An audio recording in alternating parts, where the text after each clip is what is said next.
ओम शांति। आज 21 फरवरी 2023 की साकार मुरली। आज बाबा ने कहा, मीठे बच्चे, किसी भी चीज में आसक्ति नहीं रखनी है। देश सहित शव से पूरा बेघर बनना है। शिवपुरी और विष्णुपुरी को याद करते रहना है। प्रश्न है, गरीब निवाज बाप गरीब बच्चों को भी किस बात में आप समान बना देते हैं? उत्तर है, बाबा कहते, जैसे मैं फ्रॉक दिल हूं, कपन ले तुम्हें बादशाही देता हूं, ऐसे तुम बच्चे भल गरीब हो लेकिन फ्रॉक दिल बनो। थोड़े पैसे से भी यह गॉडली यूनिवर्सिटी खोल दो, इसमें खर्चा कोई नहीं। 3 से 4 ने भी इस यूनिवर्सिटी से अच्छा फल पा लिया तो खोलने वाले का ओहो सौभाग्य। सिर्फ सपूत बनकर रहना, कभी काम क्रोध के वश सदगुरु की निंदा नहीं कराना। ओम शांति। बाप दादा और मम्मा, मम्माएं 2 होती हैं, दादी और माता। यह तुम्हारी बड़ी माँ है, परंतु बच्चों को संभालने के लिए जगदम्बा निमित्त बनी हुई है। शिव बाबा है बहुरूपी, वो बहुत खेलपाल भी करते हैं। सवेज होता है ना, जब सगाई होती है तो भी सहेज करते हैं, और जब शादी का समय होता है तो दोनों फटे हुए कपड़े पहनते हैं, तेल लगाते हैं। यह रस्म भी यहाँ की है। तुम बच्चों को भी बाप समझाते हैं कि पूरा बेघर बनना है। कुछ भी नहीं होगा तो सब कुछ मिल जाएगा। देह सहित कुछ भी न रहे। शिवपुरी विष्णुपुरी तरफ ही बुद्धि योग लगाना है, और कोई भी चीज में आसक्ति न हो। पवित्र भी जरूर बनना है। देखो मीरा का कितना गायन है, लोकलाज खोई। सिर्फ इस पवित्रता के कारण कितना नाम निकला है। उनको तो ज्ञान अमृत भी नहीं मिला, सिर्फ श्री कृष्ण से प्रीत थी। कृष्णपुरी में जाने के लिए विष को छोड़ा। जैसे स्त्री पति के पिछाड़ी सती बनती है ना, अब ऐसे तो नहीं। मीरा याद करते करते कोई कृष्णपुरी में गई। उस समय कृष्णपुरी तो है नहीं। मीरा को 500 से 700 वर्ष हुए होंगे। भक्ति बहुत अच्छी थी, इसलिए कोई अच्छे भक्त के घर जन्म लिया होगा। उनका नामाचार कितना चलाता है। वह तो मीरा भक्तिन थी। तुम सभी ज्ञान मीराएं बनती हो। तुम आए हो सूर्यवंशी चंद्रवंशी महारानी बनने के लिए। भल पहले अनपढ़े पढ़े के आगे भरी ढोते हैं, परंतु महारानी तो बनेंगे ना। अगर बचपन को भूल हाथ छोड़ दिया फिर तो कभी नहीं महारानी बनेंगी, और ही प्रजा में भी कम पद पाएंगी। वैकुंठ में तो आएंगे परंतु कम पद। बाबा ने समझाया है, भक्ति करने वालों से पूछना चाहिए कि तुम क्या चाहते हो, कृष्ण की भक्ति क्यों करते हो। जरूर दिल होगी कि इनकी राजधानी में जाए, परंतु वहां जाएंगे कैसे?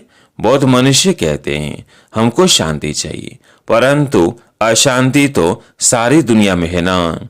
तुम एक को शांति मिलने से क्या होगा? हम तुमको 21 जन्मों के लिए सदैव सुखी बना सकते हैं। देवताएं इस भारत में ही सदा सुखी थे। अब वो राजधानी स्थापन हो रही है। यहाँ तो है ही माया का राज्य। शांति मिल नहीं सकती। शांति के लिए अलग जगह है। सुख धाम में सब सुखी होते हैं, कोई एक भी दुखी नहीं रहता, और दुखधाम में फिर एक भी सुखी नहीं रहता। यथा राजा रानी तथा प्रजा सब दुखी ही दुखी है। सुखधाम में कभी जानवर भी दुख नहीं पाते। शांति की दुनिया ही अलग है, जिसको निर्वाण धाम कहते हैं। कहते हैं फलाना निर्वाण धाम गया, परंतु गया कोई भी नहीं है। और खुद चला गया तो फिर क्या करके गया? सब दुखी ही दुखी है। कितने लड़ाई झगड़े हैं। वो कहते हमारे देश से हिंदू निकल जाए, वो कहते फलाने निकल जाए। एक दो को सहन नहीं कर सकते। अब बाप भी देखते हैं अनेक धर्म हो गए हैं तो लड़ते रहते हैं, इसलिए सभी देह के धर्मों को निकाल देते हैं। बाप कहते हैं जो भी धर्म वाले हैं सबको हम देह के धर्मों से निकाल देंगे। सतयुग में सिर्फ एक देवता धर्म रहता है। यह सब ज्ञान तुम बच्चों की बुद्धि में है। हाथ में चित्र उठाए जाकर वानप्रस्थियों को समझाना चाहिए। मंदिरों में जाना चाहिए, उनसे पूछना चाहिए शंकर के आगे शिव दिखाते हैं तो जरूर वह शंकर से बड़ा हुआ ना। अगर शंकर भगवान का रूप है तो फिर उनके सामने शिवलिंग रखने की क्या दरकार है। सन्यासी अपने को ब्रह्म ज्ञानी तत्व ज्ञानी कहलाते हैं। शिव का उनको पता भी नहीं है। तत्व तो रहने का स्थान है, वो फिर ब्रह्म और तत्व को भी एक नहीं मानते। अच्छा, ब्रह्म ज्ञानी तत्व ज्ञानी है, फिर अपने को शिव क्यों कहलाते? वह तो समझते हैं शिव भी एक ही है, ब्रह्म भी एक ही है। अब ब्रह्म तो है ही रहने का स्थान। मनुष्य तो बहुत मूंझे हुए हैं। तुम बच्चों को अब होशियार होना है। तुम सन्यासियों को भी समझा सकते हो, उनसे भी कोई निकलेंगे जो असुर देवता धर्म के होंगे। वह झट ज्ञान को समझ लेंगे। कोई 3 से 4 जन्मों से कणबट हुई होंगे तो इतना जल्दी नहीं निकलेंगे। ताजे गए होंगे तो झट निकलेंगे। बाबा में कसी से ना, बाप है चुंबक, आत्माएं सुइयां। अब सुइयों पर कट अर्थात जंग चढ़ी हुई है। कट वाली सुई ऊपर कैसे जाए? पंख टूटे हुए हैं। कट वाली चीज मिट्टी के तेल में डाली जाती है। बाबा भी इस ज्ञान अमृत से शव की कट निकालते हैं, फिर हम सच्चा सोना बन जाएंगे। तुम अभी पत्थरनाथ से पारसनाथ बनते हो। भारत पारसपुरी था, अब देखो सोने का दाम कितना चढ़ गया है, फिर वहां बहुत सस्ता हो जाएगा। तो भारत जब पत्थरपुरी बना है, वह फिर पारसपुरी बनेगा। हमारी बुद्धि में यह चक्कर फिरता रहता है। सारा दिन चक्र बुद्धि में फिरेगा, तभी चक्रवर्ती राजा रानी बनेंगे। दुनिया में इन बातों को कोई भी नहीं जानते हैं। तुम जानते हो, सतयुग में जो राज्य करते हैं उनके 84 जन्म होते हैं। फिर त्रेता वालों के जरूर कम होंगे। कहाँ 84 जन्म और कहाँ फिर 84 लाख कह देते हैं। फिर तो कल्प भी इतना लंबा होना चाहिए जो इतने जन्म हो। यह सब गपोड़े। हमेशा पहले तो चित्र सामने दे देना चाहिए। पैसा तो तुम कभी नहीं मांगना, तुम्हारा काम है उनको देना। कुछ भी उनका देना होगा तो आप ही देंगे। कोई दाम पूछे तो बोलो बाबा तो गरीब निवाज है, गरीबों के लिए फ्री बांटा जाता है। बाकी साहूकार जितना देंगे उतना हम और भी छपाएंगे। पैसा कोई हम अपने काम में थोड़ी लगाते हैं। जो मिलता है जनता की सेवा के काम में लगाया जाता है। साहूकारी तो धर्मशाला आदि बनाएंगे, यहाँ गरीबी सेंटर बना सकते हैं। इसमें खर्चा कुछ भी नहीं है। समझो कहते हैं कि हम सेंटर खोलूं अथवा यह गॉडली यूनिवर्सिटी खोलूं। ऐसी गॉडली यूनिवर्सिटी से 3 से 4 ने भी अच्छा फल पा लिया तो ओहो सौभाग्य उन खोलने वालों का। इसमें फ्रॉक दिल होना चाहिए। बाबा देखो कितना फ्रॉक दिल है। काकपन ले और बादशाही दे देते हैं। सपूत बच्चे ही बाबा की सर्विस कर सकते हैं। कपूत क्या करेंगे? कपूत को थोड़ी बरसा देंगे। तुमको सदगुरु का शो करना है। काम अथवा क्रोध में आए तो गोया सतगुरु की निंदा कराए, फिर पद पा नहीं सकेंगे। बहुत संभाल करनी चाहिए। बाप कहते हैं 20 का वर्षा तो बाप से पति से लेते आए हो। अब यह पारलौकिक बाप पति अमृत को वर्षा तुमको देते हैं। तुम सभी धर्म वालों को रचयिता और रचना की नॉलेज बता सकते हो। वो रचयिता तो रहते ही हैं शांति धाम में। उनको याद करने से तुम शांति का वर्षा ले सकते हो। वर्षा लेते लेते विकर्ण विनाश हो जाएंगे और तुम उनके पास चले जाएंगे। यह ज्ञान सभी धर्म वालों के लिए है। यह बिल्कुल नई बात। सार्थ तो है भक्ति मार्ग के। दर दर धक्का खाना, ब्राह्मण खिलाना, तीर्थों पर जाना। यहाँ तो एक ही ज्ञान से बेड़ा पार हो जाता है और कहीं जाने की दरकार ही नहीं। तो मीठे मीठे बच्चे, अब तुम स्वर्ग में चलते हो। जो विष पीने वाले हैं वो विघ्न तो जरूर डालेंगे, क्योंकि सारी दुनिया धुंधकारी है। देखो भारत में पवित्रता नहीं है तो धक्के खाते रहते हैं, हंगामे हैं, स्ट्राइक करते रहते हैं। गवर्नमेंट का नाक में दम चढ़ा देते हैं।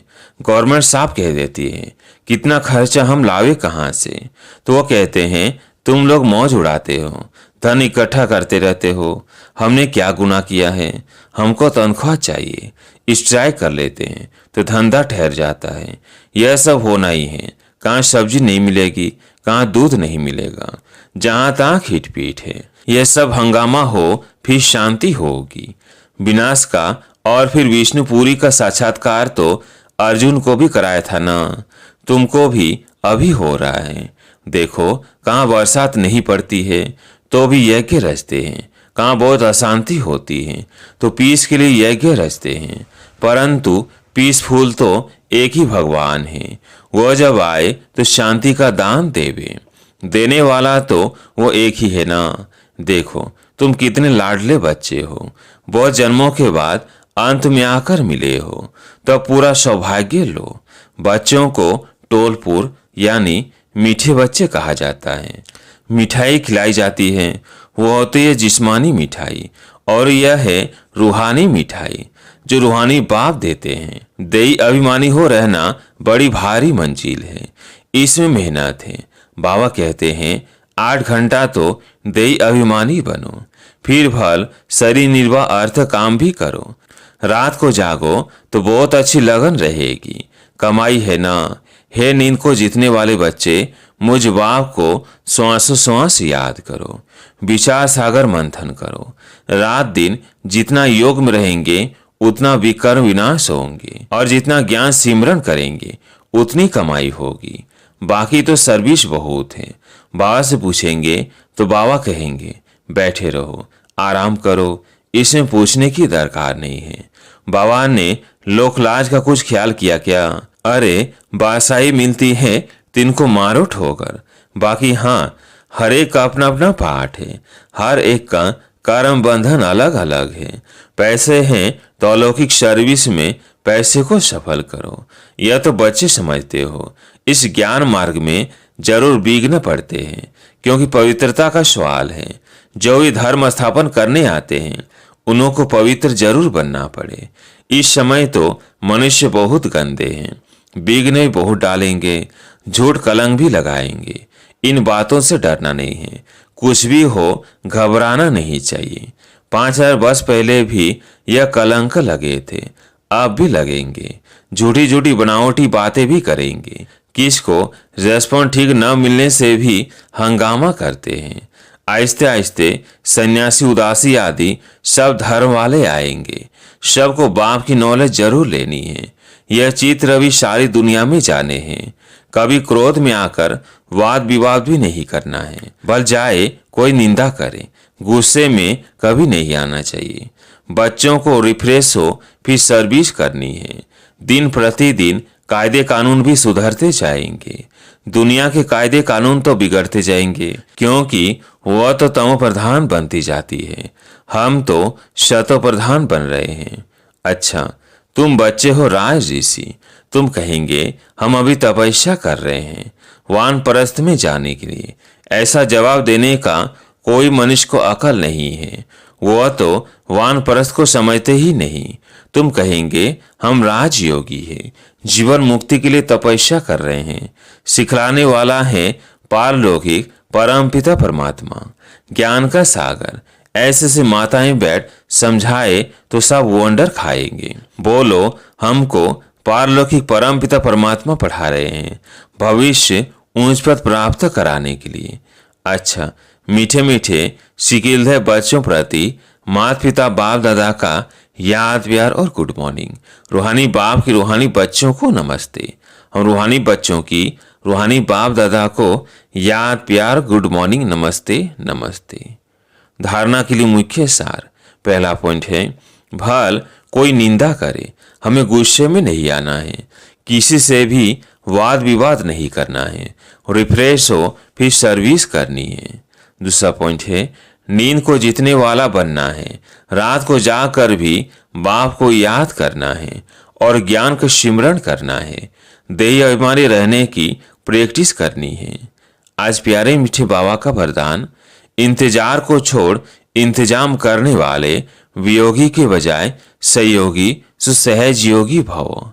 इंतजार को छोड़ इंतजाम करने वाले वियोगी के बजाय सहयोगी सुसहज योगी भव। कई बच्चे इंतजार करते हैं कि छोड़े तो छूटूं, यह टकराव छोड़े तो छूटूं, लेकिन ऐसा नहीं होता।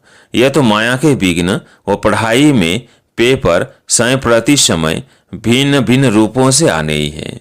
तो ये इंतजार नहीं करो कि फलाना व्यक्ति पास करे, फलानी परिस्थिति पास करे। नहीं, मुझे पास करना है, ऐसा इंतजाम करो।